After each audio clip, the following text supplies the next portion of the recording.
Hello, assalamu alaikum. This is me, Dr. Jahangir, and you are watching me on my YouTube channel, that is Dr. Jahangir Khan. Well, today we are going to discuss a very important real case.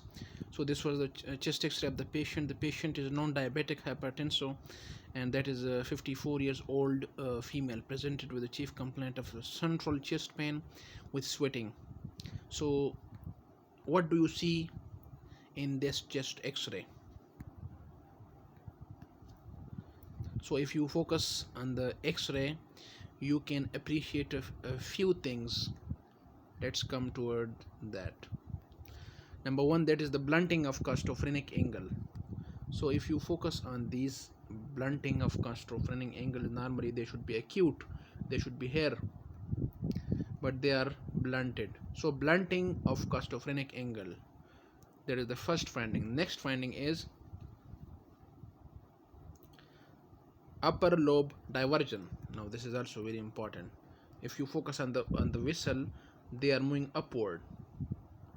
This is called upper lobe diversion. Normally the vessel should move like this, but here vessels are moving upward.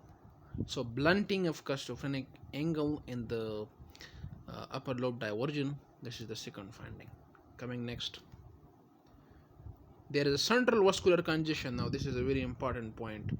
If you focus on the X-ray, so there is a haziness more in the center as compared to periphery. Periphery are relatively spared. Periphery are relatively spared on the both side. Problem is central. So we are having a blunting of costophrenic angle, we are having upper lobe diversion, and we are having central vascular congestion. Moreover, if you focus on the X-ray, this is a poor quality film.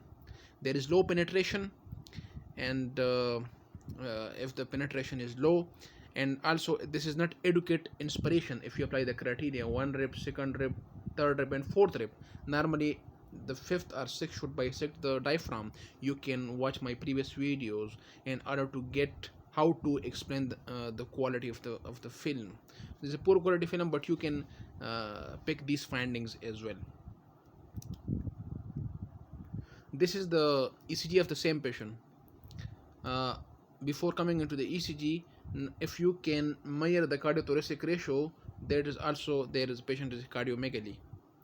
I think by now you have made diagnosis, but let's come toward the ECG of the same patient. What do you see in this ECG? We're here, focus on lead 1 and AVL. You can see over here, this is the lead 1 and this is the AVL. Lead 1 and AVL. These are more specific for diagnosis. Let's move forward. Now focus on the chest leads. The chest leads of the same patient. Now what are the findings? If you focus on the chest leads, V1, V2, V3, there is poor R wave progression. Point number 1. The R wave over here, there should be more as compared to the S wave.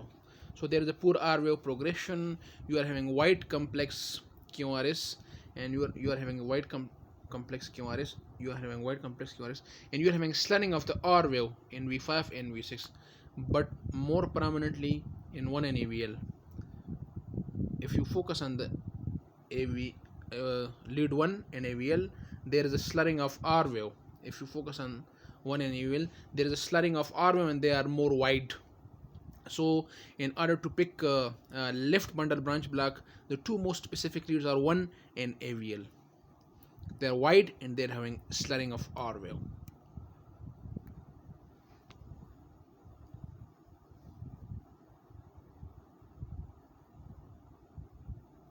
So what is the final diagnosis? There was LBB, left bundle branch block,